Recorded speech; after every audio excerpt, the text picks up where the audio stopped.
I am not a financial advisor. This is not financial advice. Do your own research. Consult a professional investment advisor before making any investment decisions. This show is for entertainment only. Faites vos propres recherches. Here we are in another episode of the Simple Success Podcast. And this is financial life coaching from a happiness perspective.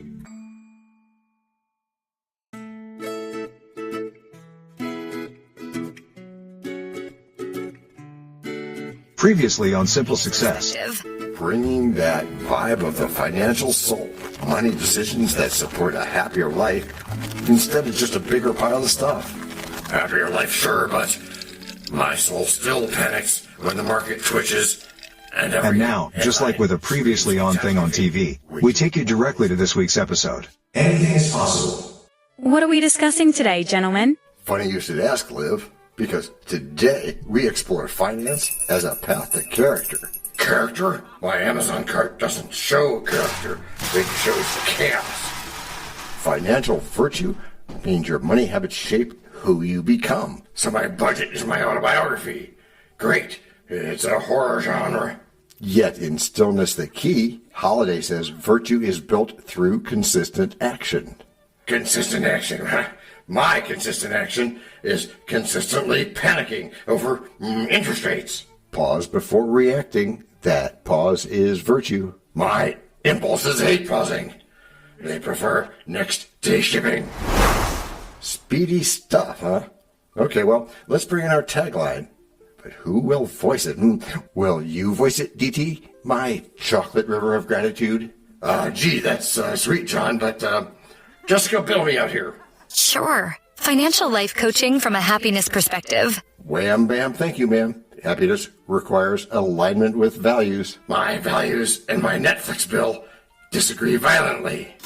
Well, then let's start with budgeting. It reveals what we prioritize. I prioritize denial. It's my superpower. But facing the truth is the first virtuous step, so start there.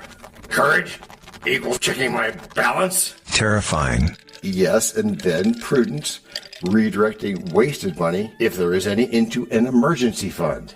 So my emergency fund is future me's superhero cape. Yes, stitched together with small monthly choices. But you talked about a superhero cape. My choices, they're less cape. They're more paper shredder. Then guide by values. Stillness is disciplined action, guided by values. So not using Amazon as therapy. Probably a good idea, DT. Consider flashy option type. You need humility. Like ignoring a YouTube guru promising to beat the S&P 500. Financial virtue is patient, not reactive. Reactive is my brand. Well, then practice responding instead. Automate your Roth IRA contributions to stay consistent. Okay. Automation is my new religion. And set guardrails. Say no to spending that doesn't align with your values. So, skip trips that only look good online? True that. Okay then, genius idea incoming. And that is, I'm gonna start a podcast where I count paperclips until there are no more paperclips. 1, 2, 3. Please refer to Nick Bostrom's paperclip problem. And each paperclip represents a wise choice you didn't bend. So I can become confident one tiny step at a time. Yes, and in Act 2, we'll show the framework for that. Oh, good, because my plan so far is just snacks and vibes. Well, let's fix that. You stay tuned. In every market storm, stay calm and immune. Let choices rise like a faithful monsoon. And let patience guide each step, while markets balloon. While wisdom shapes actions from morning till noon. For when virtue leads your investing, your victories come, and long-term wealth rests during... Break number 1. I'm not trying to make doubting Thomases out of y'all. Yet you cannot tell a lie. Hey, George Washington is nigh? Obviously not. Nor is it time for the rhyme. But it is time for something. It is? Yes, it is. It's time to learn. Learn about what? Why, DT, it's time to learn about a sponsor. You know, what they make, what they do. Before We even get to act number 2? Well, yes, indeed, my friend. As our editor knows. This is the place where your message goes. We can plug it right in to the story we tell so that no one fast forwards. Except from your well. We can build it ourselves with approval from you. Taking action will do it. Not bragging, it's true. Starting something instead and taking action, as you just said. Based on your beliefs. Yeah, but still not just knowing, but also doing. And as I've been saying about goals. No, sorry. Getting what you want without limiting the rights of others. That's correct, Matthew. Or yucking their yum, as is said. But still, it has to be... Based on your beliefs. Which are that in Act 2 of our Simple Success Experiment today, we bring Stoicism off the page and into your everyday finance decisions. My everyday finance. Oh, that currently feels like a sitcom. Big goals, odd plot twists, and a laugh track every time I look at my account balance. And we're going to get past that, DT and everybody else. Hey, you know, in Act 1, we said that Ryan Holiday wants us to choose virtue on purpose. Yeah. Well, now we apply that to how money moves through your main account each month. Okay, because right now my account moves mostly money away from me and toward other people's portfolio statements. Well, let's just do something about that. You know, Holiday reminds us that stillness is not doing nothing. It is disciplined action, like quiet budgeting before you tap the buy button. Whenever I try budgeting, I stare at my debt, feel my heart rate rise and my watch alarm go off, and then magically open YouTube for escape. Well, that's interesting, DT. It's probably why I asked our expert, Stephen, to come back with us today. Because, he lives where numbers, systems, and virtue all collide. Thanks, John. In my world, we treat cloud costs like serious finance work, with clear asset allocation and guardrails instead of vague wishes. Listeners, virtue for your money might start with one simple rule that Holiday would love. Pay yourself first, not last. Everyone keeps saying pay yourself first, but the pizza place still prefers cash and not a heartfelt story about my Roth IRA. So we automate what we can. When income hits your account, a slice goes to an emergency fund, a slice to long-term investment, and only then does the fun money show up. At the moment, my emergency fund is 3 coupons, a punch card for coffee, and a very nervous sense of humor. Behavioral finance teaches us that people chase the fun option, so we wire the boring virtuous moves into the system by default. Good point, Stephen. And we add a little friction to impulse shopping and almost no friction to transfers into broad index funds or mutual funds. So the highway lane goes straight into sensible mutual funds, and the off-ramp leads to random gadgets and late-night binges. It is a rigged game, but instead of that usual claptrap, for once we are rigging it in your favor. Holiday would call that choosing the harder right instead of the easier wrong. The easier wrong? That's still very tempting, though. It usually comes with free delivery and a tracking number. Well, then let us turn this into a simple checklist. First question. Do I have at least a starter emergency fund so I'm not leaning on high interest credit when the car coughs? Right now when the car coughs, I cough too. And then I hope my bank's customer service team is feeling charitable. Second question. Am I actually contributing something to retirement in a boring, diversified way, maybe using index funds or other long-term investment vehicles? My retirement strategy so far has been hoping the podcast goes viral and a surprise inheritance appears out of nowhere. In cloud budgeting, we would call that an undiversified and highly speculative plan. Virtue prefers steady, repeatable contributions into real assets. Well, that can work too, but it's not exactly a plan. Third question. Is my portfolio sized to my nerves? Or am I glued to NASDAQ quotes like they're a medical chart? If my portfolio were a medical chart, the nurse would probably say, "Sir, it might be time to sit down and breathe." Holiday says that the virtuous person seeks a still mind. In money terms, that usually means fewer individual stocks and more broad index funds that you don't have to babysit. The drama of individual stocks is exciting, though, John. But my stomach would like to unsubscribe from the roller coaster. Okay, so let us bring this down to something you can do tonight. You get home. What is one virtuous move with money you could make in under 10 minutes. My usual script? Well, that's order delivery, open some websites, and work very hard not to think about taxes or balances. Okay, like a lot of people. Or maybe try this. You cook what is already in the kitchen, move $20 into your emergency fund, and schedule a short budget review for the weekend. Oh, the Stoicism package. A small sacrifice now in exchange for more wealth and less anxiety later. That is the same logic we use with infrastructure costs. We give up a little convenience today to avoid a very ugly invoice tomorrow. And every time you pick that option, you're practicing virtue, not just talking about it. The repetition is the thing that changes you. That repetition slowly turns good intentions into habit. And habit is what eventually makes you look like one of those calm people in retirement commercials. Those calm people? Yeah, they often have automatic contributions, clear asset allocation, and a written plan for debt, taxes, and basic estate planning. My written plan is currently a sticky note that says, "Stop freaking about money," and lives under a coffee mug. Okay, the sticky note is a start, but virtue asks for more detail. How much to save, how much to invest, how much to give, and how much to spend freely without guilt. Guilt-free spending sounds like science fiction, because right now, every purchase comes with a small internal lecture about retirement. Here is a simple 3-rule playbook for listeners. 1. Automate at least one contribution, whether that is your emergency fund, a retirement plan, or an extra payment on debt.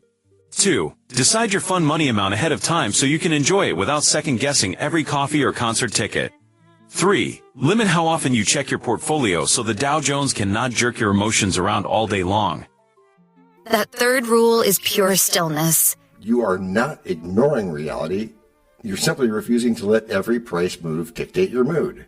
Checking once a week instead of every 10 minutes sounds like a small thing, but it might give me back several hours of actual life. Exactly. And you live a life guided by values instead of volatility, where the markets become background music instead of a siren. All right. Here's my Act 2 commitment then. Tonight I will move $20 to savings, peek at my budget once, and then close the apps and live a real evening. Oh, that sounds great. And you know, that one decision probably matters more to your future wealth than all of the financial news you could scroll through in a week. Future me? Hey, if Future me is listening out there, I hope he sends back a postcard that says, "Nice work. You are less in debt than I expected." And to our listeners, your invitation is exactly the same. One calm, value-aligned money move today with no drama required. Just do it. And we'll be back in our closing Act 3 today to turn these ideas into a simple checklist you can pin near your laptop and follow even on tired days. Because as Holiday keeps telling us, we become what we repeatedly do, especially with money. If I can slowly become someone who treats finance with a little more wisdom and a little less panic, then there is hope for everybody. That's true. Before we close Act 2, remember that every small choice about saving, investing, or paying down debt is a chance to choose virtue again. So even deciding to move a tiny amount into savings tonight is not just math. It is me casting a vote for the kind of person I want to become. Yes. I like that, yes. And when markets roar, choose virtue under stress. Let patience, not pure greed, your moves caress. With thoughtful plans, steer clear of frantic mess. Tie every trade to values, building success. When your money serves your morals, it compounds for you with good financial choices and... Break number 2. We know a lot about you already because we know ourselves. For example, we know that you know how to listen to our podcast. We also know that you probably know how to subscribe. So as soon as you're done with that, tell us your story. We have ways you can contact us. It involves a special link where you can leave us a message. We may have an email address for you as well in the future, and we'll let you know if that happens. The reason for subscribing? I thought you'd never ask. When you subscribe, you automatically download all future episodes of that podcast. It just happens in your player without you having to go search again. How cool is that? This means better rankings for the podcast, more attention from advertisers, and more money. And this means more and better stuff for you. So your motivation is simple and easy. Subscribe today, whatever app and from whatever place you like. And don't just try to subscribe. There is no try. There is only do. We're changing the way we look at things, and remember, that's good. Eso es buenísimo. Also remember, this is financial life coaching from a happiness perspective. Coaching happiness. Our call to action is right in the show notes. Find it, and you win too. Can I simple that? Por supuesto. Of course. Just simple it. Please make sure your seatbelts are fastened and your tray tables are in their upright position. And make sure simple is a verb like Google is a verb. 我们回来了. That's we are back. Before we go today, let's have a quick thank you to all our emotional support voices. Thank you for having us. Yeah, thanks guys. And to begin our backness this week, with the studio a little quieter and the big ideas explored, let's have John and Doubting Thomas turn virtue into a concrete, followable plan. Now? Yes. All right, Act 3 time. We've told stories, quoted holiday, and teased out what virtue looks like in finance. So now we need a plan people can actually follow step by step. A plan sounds great, as long as it fits on one sticky note and does not require a doctorate in investment jargon. Our 15-year-old prodigy from Belgium has officially become a doctor in quantum physics. Overachievement. And every moment is a chance to choose virtue. Even Holiday said that. And with money, that means every swipe and transfer can either move you toward or away from the life you want. So my midnight snack run and my random online card are not neutral. They are little votes about who I am becoming with money. They are. So let's turn that around with step 1. Step 1? How many steps are there? There are 10 steps. No, cut that down. Okay, good point, because we do want simple, but the start is going to be the same. Write a short statement of what financial virtue means to you. Maybe security, generosity, and room for joy. Mine might say I want enough savings to sleep at night, enough generosity to feel human, and enough fun that I do not resent my own budgeting. Okay, and align your accounts and connect those accounts to consistent habits. This is disciplined action, the opposite of drifting. Disciplined action? That sounds serious.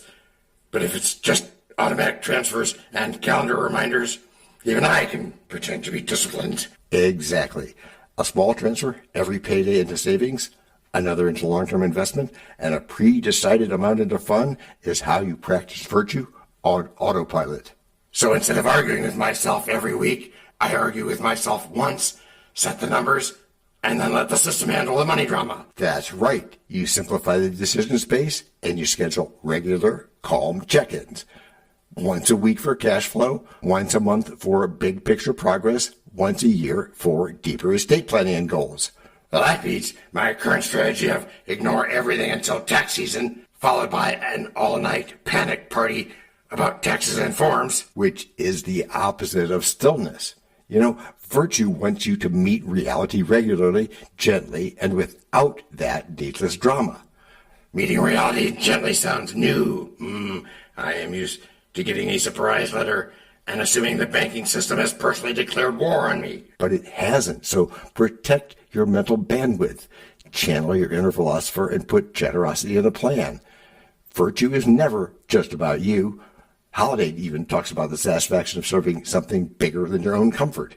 When you put it that way, even my boring automatic transfer into mutual funds starts to sound like a heroic act in slow motion. Because it is compared to what some people do. And speaking of heroic acts, it's time for a familiar voice to remind everyone why we do this at all. Simple success, financial life coaching from a happiness perspective. And that tagline still gives me chills because happiness is the point. The goal is not to obsess over wealth. It's to create a life with room for meaning, rest, and joy. So a line item for giving in is not just nice to have. It is a way to make sure my money story includes more than my own Netflix queue. That it does. It could be regular donations, surprise gifts, or simply being the friend who quietly covers the bill when they can. Generosity with boundaries feels important too. Otherwise, I volunteer my wallet for every crisis and end up right back in debt. Any more tips? Well, we're very close to the end, but you should build margin for mistakes. Because from time to time, you'll blow the budget or forget a transfer or something. Virtue shows up in how quickly You return to the path, not in perfect execution, and this gives you breathing room to be, well, human. Right. So when I slip, the question is not, what's wrong with me? But what course correction can I make today? That is true. It's choosing virtue now, in this moment, instead of waiting for some mythical future version of yourself. Honestly, that is a relief. I kept thinking I needed a total personality transplant before I could be trusted with wealth. But that will never be true as long as you celebrate process, not just outcomes. When you honor each small step, automatic savings, calm review, thoughtful budgeting, you build momentum. So I get to feel proud not only when the portfolio grows, but when I simply show up for my weekly money date without hiding. Which is how you've all gotten good. Gracias por escuchar. Salut. À la prochaine. No robots were harmed in the making of this podcast. No dogs were shot either. This podcast and our other podcast are productions of Little Red Hen Industries. Part of the Sonic Boom Network, where we do the hard work for you. And Rishi helps our hen bake the bread by giving credit to these great people. Techno King, John Brandy. That's me. Alter Ego, Doubting Thomas. And that's me. Fact Checker, Napoleon Bonaparte. Social Manager, Abraham Lincoln. Always on the internet's inner tubes whatever. Media Expert, Augustus Caesar. Psychologist, William James. Sound Designer, Les Paul. Thank you for inventing multitrack. Language Consultant, Leah. The French do-your-own research lady. Cough, cough, cough. Videographer, Ertaman Koshki. Lights, camera, action. Inspiration, many podcasts and other sources and of course Napoleon Hill. Additional inspiration and thanks go to Steve Jobs, Joseph Allen, Charles Darwin, Leonardo da Vinci, Henry David Thoreau, Abigail Adams, Jonathan Livingstone Seagull and the Stick Figure. Quick disclaimer here. Many sentences contained in our podcasts are of a very dangerous length and were performed by highly trained vocal practitioners. On no account should inexperienced life forms attempt to imitate them without proper medical, jaw, and lung supervision. And before we forget, you can also subscribe to both podcasts, join the community, and benefit from many of our techniques, including financial advice, patience, practice, and even podcast production for your ideas. Of course, you'll have to head to the show notes, either on your phone or on the web, to get the links and stuff, and all those clickable links are in the show notes. Hey, Emma, do you, Samantha, and Daniel want to tell us a bit more about this stuff? Sure. The artificial intelligence or AI voices that you hear in our work are offered up by Google, Amazon Polly, OpenAI and ElevenLabs. They don't sponsor us yet, but we love what they do and we just love what AI can do when lovingly crafted. Finally, you can find us through our network. We happily consider guests and consider guesting on other people's shows. That sounds like a really old school computer voice. I'll call it Zarvox. It's definitely not Samantha, or any other modern AI. Yeah, thanks for noticing. And really finally, our music comes from Cube by Ben Sound and from Piano Background by Nick Simon Adams. Thanks also to AI MuseNet, Suno, Audio, ElevenLabs, and Ace Studios. The sound effect credits go to Jackson Academy Ashmore, Canoe CG, Dr. Jekyll, Joe Payne, Everything Sounds, MK Claymore Stories, ERH, Sand Emotions, Big Pickle 51, and Just Kidding. Yes, that's his or her name. All on free sound. Also, languages are the bomb.